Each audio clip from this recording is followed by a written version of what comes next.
ఈరోజు మనం డిస్కస్ చేయబోయేది ఒక లగ్జరియస్ నంబర్. న్యూమరాలజీలో, ఆస్ట్రాలజీలో ఈ నంబర్కి ప్రత్యేక స్థానం ఉంది. ఆ నంబర్ తెలుసుకునే ముందు మన ఛానల్ని సబ్స్క్రైబ్ చేసుకోండి, ఫాలో చేయండి, లైక్ చేయండి, మరియు మీ బంధుమిత్రులతో షేర్ చేయడం మర్చిపోవద్దు. అస్సలు కామెంట్స్ అస్సలు మర్చిపోవద్దు.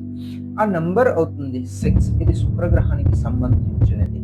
ఎవరైతే 6, 15 అండ్ 24 డేట్లో పుట్టి ఉంటారో వాళ్ళందరూ కూడా శుక్రగ్రహం యొక్క అనుగ్రహం పుష్కలంగా పొంది ఉంటారు. వీళ్ళ యొక్క స్వభావం చాలా లగ్జరియస్గా ఉంటుంది. ట్రావెల్కి ఎక్కువగా ఇష్టపడతారు మరియు ఫారెన్ వెళ్ళడానికి తహతహలాడుతూ ఉంటారు.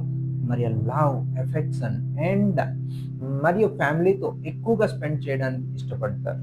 మరి ఇటువంటి నెంబర్కి కూడా యాంటీ ఉంటుందా అంటే ఎస్, 3 అవుతుంది వీళ్ళ యొక్క పర్మనెంట్ యాంటీ. ఎట్టి పరిస్థితుల్లో ముడిపెట్టవద్దు. Thank you.